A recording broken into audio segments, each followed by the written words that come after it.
Lapar ya? Sabar, bentar lagi sahur. Tenang, sudah disediakan. Bismillahirrahmanirrahim. Assalamualaikum warahmatullahi wabarakatuh. Wabarakatuh. Assalamualaikum. Dari mana Ibu? Dari Pondok Gede, Kiai. Oh, Pondok Gede. Ya, Nanti ada pondok kecil juga ya? Jati Makmur. Iya. Gini Kiai, kalau sukma itu bisa kembali sendiri atau memang harus ada yang bantu untuk mengembalikan? Bisa dua-duanya. Bisa dua-duanya. Bisa kadang kembali sendiri, bisa kadang dia perlu bantuan dikembalikan. Yang biasa kembali itu yang ruhnya ringan. Yang lahirnya itu kalau secara Jawa itu ya legi sama pahing gitu. Itu ruhnya ringan. Artinya kalau dia diolah tuh dia bisa raga sukma. Jadi begini. Ada kasus ya, banyak sekali kasus itu di mana orang itu tertidur tapi dia nggak tidur, nggak nyenyak. Kenapa? Karena dia keliling-keliling kemana-mana. Bahkan dia bisa tahu tidur tapi dia bisa tahu orang-orang di sekitarnya gitu. Bahkan sampai-sampai rumahnya orang, misalnya saudaranya yang jauh padahal, misalnya di sini Jaktim, Jakarta Timur, pamannya di Bintaro, dia tidur sebentar, tapi kemana-mana. Kok Bintaro dia, pamannya lagi nonton TV, ya kan? Yang ini lagi makan, itu seolah-olah mimpi. Ketika dia bangun, balik lagi sukmanya ibaratnya begitu kan? Dia kok kayak mimpi pamannya. Pas di WhatsApp pamannya ternyata betul lagi nonton TV, yang ini lagi makan, ternyata sesuai apa yang dia mimpikan. Ini sukmanya yang keluar, makanya para ulama mufassirun ya, ulama ahli tafsir, ulama tasawuf, mereka sepakat bahwa yang keluar keliling-keliling ketika tidur itu sukma. Gitu. Artinya manusia itu semuanya bisa raga sukma alias raga sukma alami, yaitu ketika bermimpi. Itu sukmanya keluar, itu raga sukma alami. Makanya di kitab ini, di buku yang saya tulis ini, Al-Lataifus Saniyah, ini tentang ada pembahasan masalah raga sukma tipe pertama, tipe kedua, dan raga sukma alami ya. Pembahasan ketika tidur ini saya bahas di sini. Ini bonusnya pelatihan mahir. Ya, sampai sekarang angkatan mahir 1 dan 2 belum dapat ini. Ya, mau saya share agak ragu-ragu, takut disalah gunakan.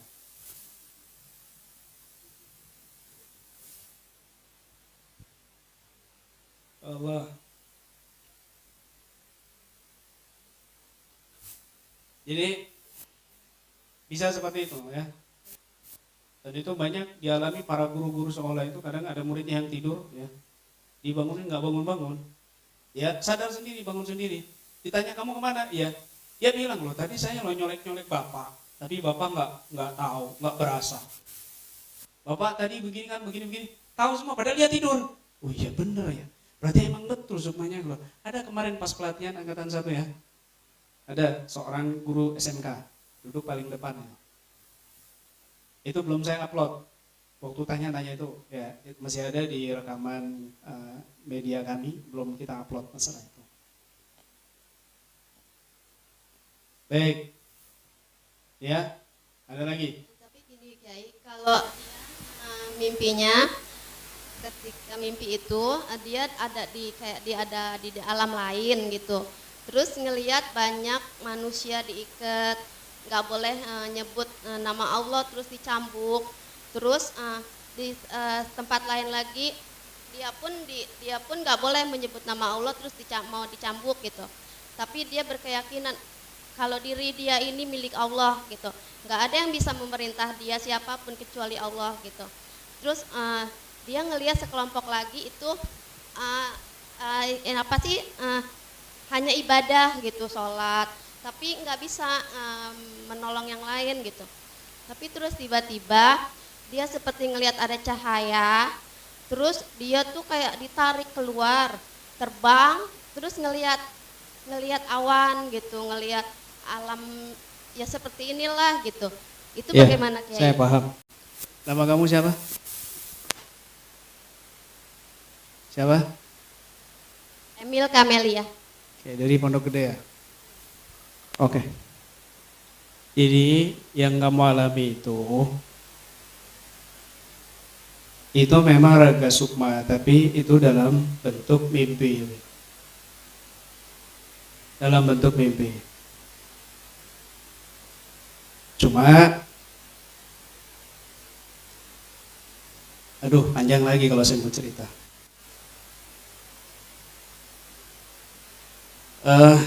Intinya, usahakan ya, sebelum tidur itu dia berwudu gitu loh. Ya, baca zikir, karena mungkin dia sedang diincar sama orang-orang jahat di sekitarnya. Udah lama kejadiannya Kiai, waktu saya sakit dulu. Iya. Waktu lumpuh. Bertahun-tahun Ya. saya lumpuh, 20 tahun. Itu. Tapi dokter pun udah vonis nggak bisa ada harapan. Iya. Tapi alhamdulillah dengan izin Allah. Iya kan, ngaku juga akhirnya kamu kan. Banyak kejadian-kejadian seperti itu, bahkan pingsan, ya, pingsan, termasuk kejadian mati suri juga. Sekian persen, ya, 20% dari ruhul hayahnya itu tersisa di jasad. Sedangkan 80% dan 100% dari ruhul yakbahnya sudah lepas. Maka Ibn Abbas itu mengatakan misla su'a'is syams. Ruhul haya dan ruhul yakbah itu seperti matahari dan sinar. Artinya sinarnya itu lepas jauh, tapi bukan dia tuh terpisah dari mataharinya, enggak. Ada sambungan. Artinya kemanapun sukma itu pergi masih ada sambungan dari ruhul hayahnya, nyawanya. Biasanya ya kejadian daripada mati suri itu ya tadi sukmanya secara total 100% keluar, dan sekian persen daripada ruhul hayahnya juga hampir keluar. Artinya orang yang mati suri itu nggak mati total gitu, belum waktunya, cuma dia sudah kemana-mana. Ini kalau sudah sebagian ruhul hayahnya yang keluar, maka dia menembus alam malakut. Menembus alam malakut terus. Ya, barzah, akhirat. Makanya Imam Ghazali itu dalam kitab Ihya Ulumuddinnya dan kitab Sifatul Anwarnya juga Al-Ghunya Syekh Abdul Qadir Jailani bahwa manusia itu terdiri dari dua unsur. Ya, unsur dimensi alamul amri dan dimensi alamul khalqi. Alamul amri ini ruh ini ruang lingkupnya malakut. Di atasnya lagi jabarut, nasut, lahut, dan di mana malaikat Jibril nggak bisa ke alam jabarut, hanya malakut, malaikat dan arwah tahirah itu malakut. Di mana seharusnya kita ini bisa memandang alam malakut dari dunia gitu, karena itu kampung kita. Kata Nabi SAW, laula anna syayatina yahumuna ala qulubi bani Adam la nadaru ila malakuti samawat. Kalau seandainya anak Adam ini hatinya tidak dikelilingi dengan syaitan, ada hijab syaitani, la nadaru ila malakuti samawat, maka manusia itu sudah bisa melihat alam malakut. Ada hijab syaitan, hijab dosa, hijab nafsu. Jadi nggak bisa nembus. Nah, ketika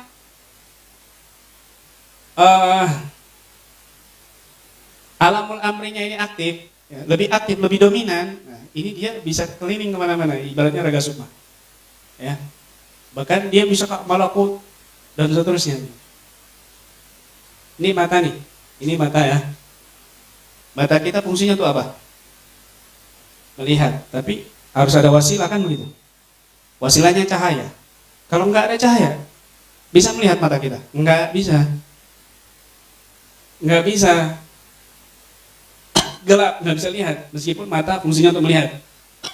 Demikian mata batin, ainul basirah, fungsinya juga untuk melihat yang gaib, tapi dia nggak bisa melihat kecuali arah perantara wasilah cahaya. cahaya. Ketika kita menutup mata zahir, maka rumusannya mata batin yang aktif. Ini rumus matematikanya begitu. Ketika kita menutup mata zahir, maka mata batin yang aktif. Ketika kita menutup pendengaran zahir, maka pendengaran batin yang aktif, dan seterusnya. Paham? Bukan menutup mata zahir itu kamu lakban mata kamu, bukan. Kamu culek mata kamu, bukan. Tapi menutup mata zahir itu kamu stop dari perilaku syahwat, perilaku dosa, mengekang hawa nafsu, itu namanya menutup mata zahir. Maka yang lebih dominan nanti batin kamu, roh kamu. Di saat itulah al-jasad yatba'ur ruh. Di saat itulah jasad akan ngikutin ruh. Terjadilah di situ ilmu khotwah. Ilmu khotwah itu dia di sini tapi ada di mana-mana gitu. Itu namanya ilmu khotwah. Bahkan dia mau kemana dalam waktu singkat bisa. Ini namanya ilmu khotwah, di mana jasad ikutin ruh. Ya. Ada di kitab ini dijelaskan. Thayyibatul Mawaid 3 juz ini nanti akan kita share PDF-nya di grup insyaallah. Ya, tapi ini tentang ilmu khotwah itu dijelaskan secara kronologis. Ya, di sini juga saya jelaskan. Nah, maka kita ini perlu bimbingan guru. Di situ ada thariqah bermacam-macam yang lebih memfokuskan kepada ruh, latifah disebut, ya kan? Makanya definisi ruh itu mahyar roh, apa itu roh itu? Ya, latifatun rohaniyatun robbaniyah. Ya, di kitab Ihya Ulumuddin kan gitu. Roh itu latifah, materi yang lembut. Ya. Materi yang lembut. Substansi tersendiri. Rohaniyah berbentuk roh, berbentuk cahaya yang transparan, rohani. Rabbaniyah urusan Allah, Rabba. Yasalunaka aniru kulli ruh min amri Rabbi, maka dikatakan Rabbaniyah nisbat kepada Rabbi tadi itu. Oh itu.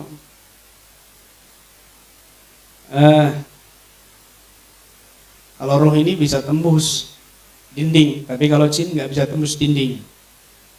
Makanya tuyul nggak bisa ngambil uang yang di ATM. Itu rapat, kebuka dikit terus rapat. Kalau tuyul masuk ya kekunci di situ.